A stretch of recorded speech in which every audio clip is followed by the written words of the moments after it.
Welcome to another video on the Passion of our Lord Jesus Christ according to the Gospel of Luke. Today we jump into chapter 23 of Luke, and he's just been tried before the Sanhedrin, and we'll move right along. So, starting with verse 1, the whole company of them arose, and they brought him before Pilate. And they began to accuse him, saying, "We found this man perverting our nation, and forbidding us to give tribute to Caesar, and saying that he himself is Christ, a king." And Pilate asked him, "Are you the king of the Jews?" And he answered him, "You have said so."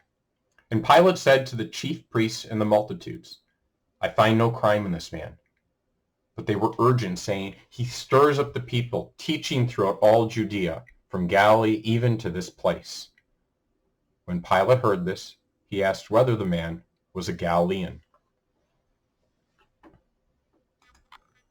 All right, so here's the first 6 verses. They bring him to Pilate.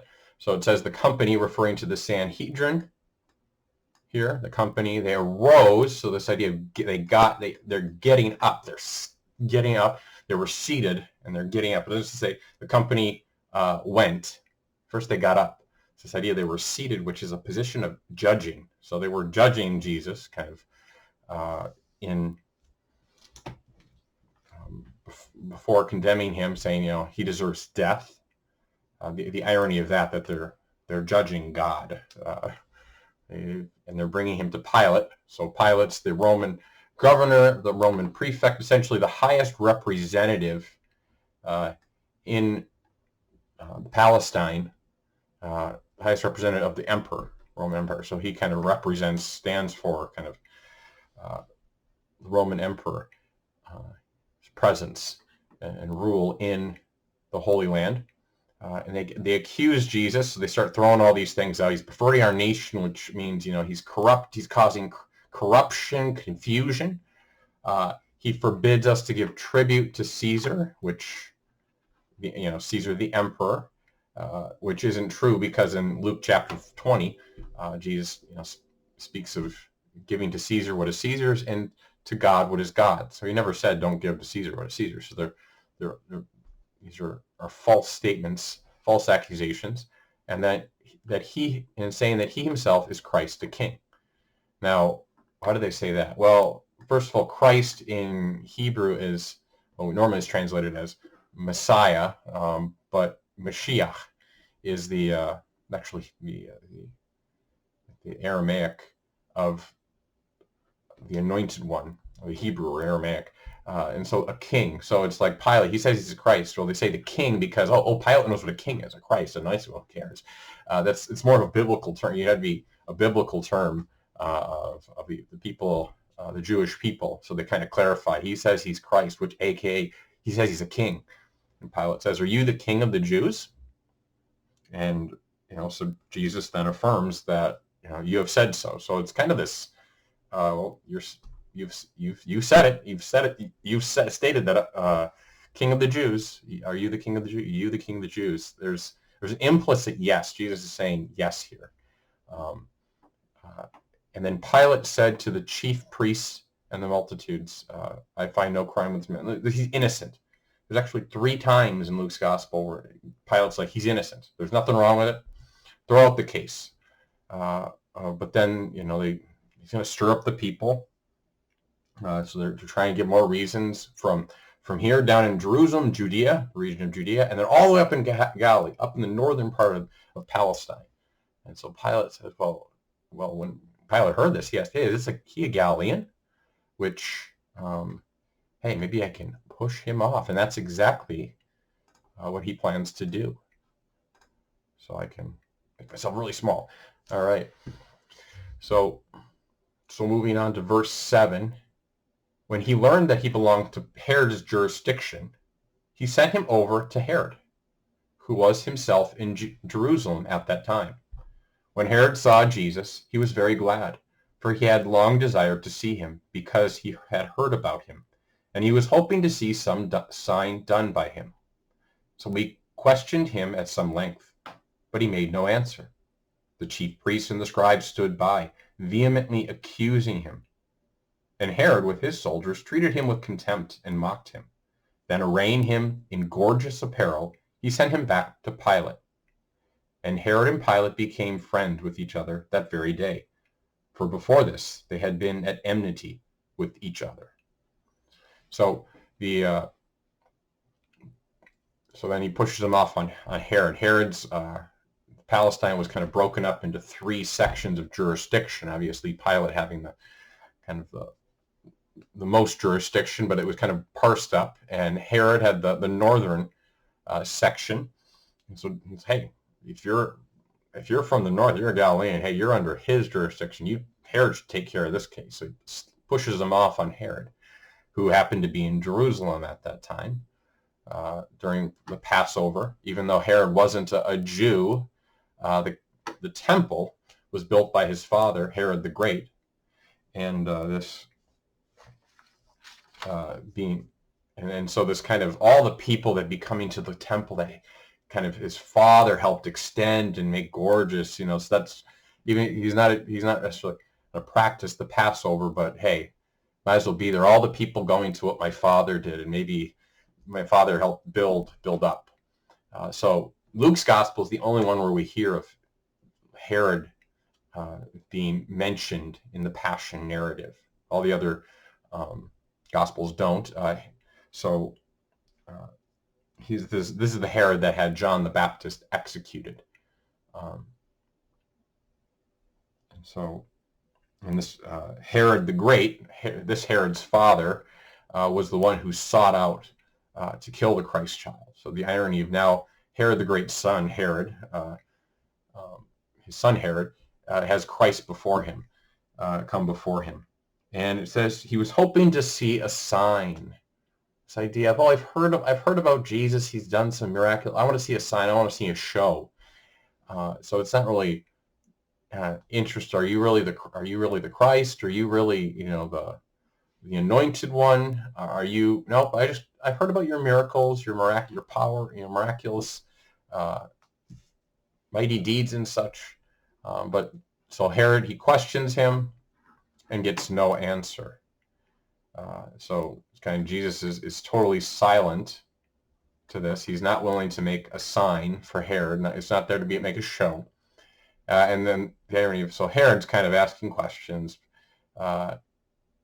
And we see the chief priest describes here, they stood by there vehemently accusing him. And perhaps Herod's kind of just delighting in this. Look at this. These chief priests and scribes, they're just insulting him, making all these accusations against. This is kind of interesting. Okay, it's that's a little show. And then Herod, with his soldiers, treated him with contempt. So not just his soldiers, but also Herod. So they mocked him, put him down, and then they kind of mock him by putting gorgeous apparel and then send him back to Pilate. Now, it's important to note that Luke's gospel does not mention the soldiers, the Roman soldiers, crowning Jesus with thorns and mocking him. Instead, Luke kind of focuses on Herod's soldiers, Herod's men, doing that to Jesus. So actually, Jesus is mocked in two different groups, both Herod soldiers and then Roman soldiers. Pilate's kind of Roman soldiers, but it's not mentioned in Luke's gospel. So sends him back to Pilate, and then Herod and Pilate became friends that very day. They were at enmity, and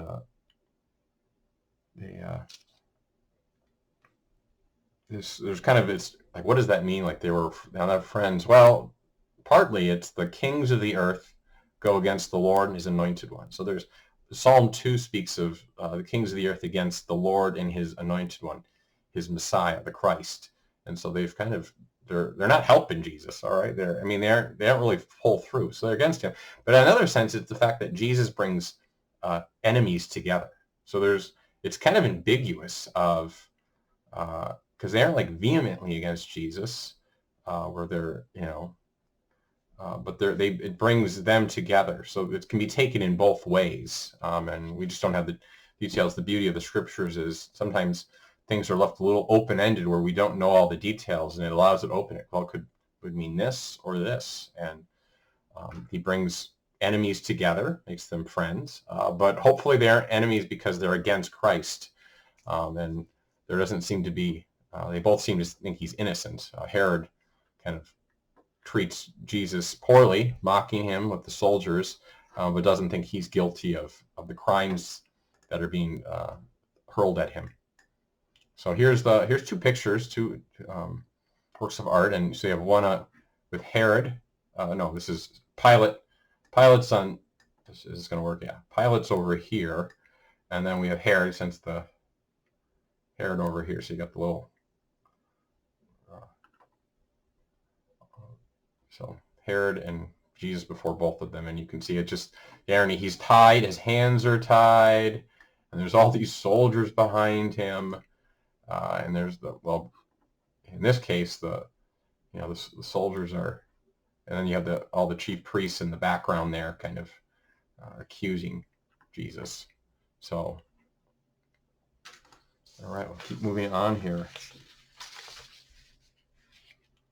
So he goes back to Pilate. When Pilate then called the other chief priests and the rulers of the people and said to them, "You brought me this man as one who was perverting the people.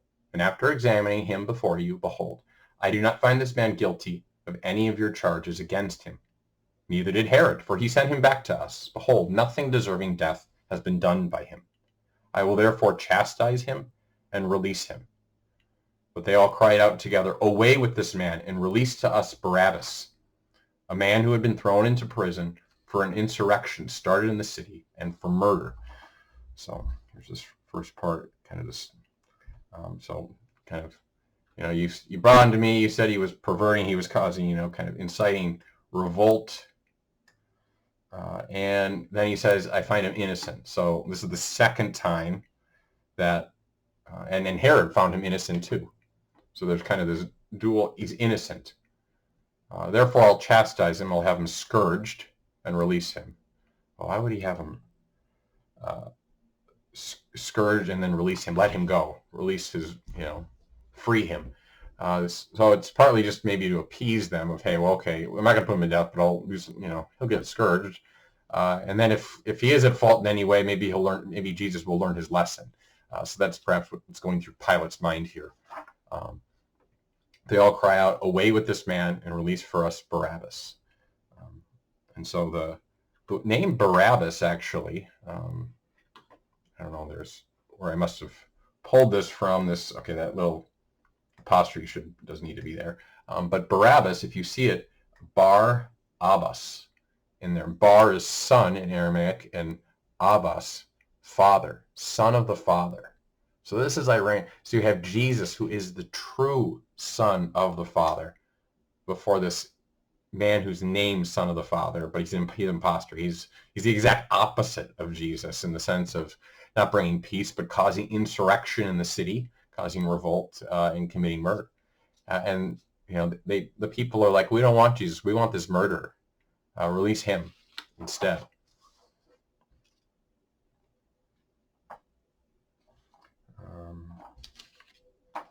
So, yes, I got everything there. So, how's Jesus going to reply? Jesus addressed them once more, desiring to release Jesus. So he wants to release them, but they shouted out, "Crucify him! Crucify him!" A third time he said to them, "Why? What evil has he done? I have found in him no crime deserving death. I will therefore chastise him and release him." But they were urgent, demanding with loud cries that he should be crucified, and their voices prevailed. So Pilate gave sentence that their demand should be granted. He released the man who had been thrown into prison for insurrection and murder, whom they asked for.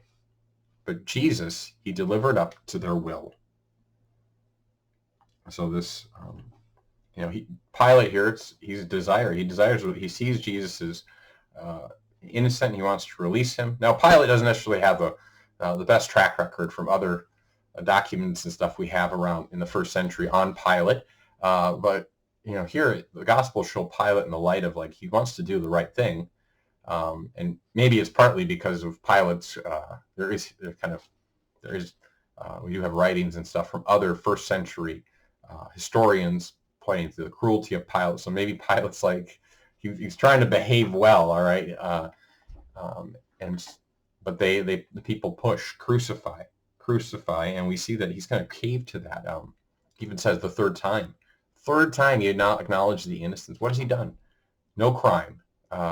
Just have him scourged, chastise, and release him. But they were urgent, and their voices prevailed.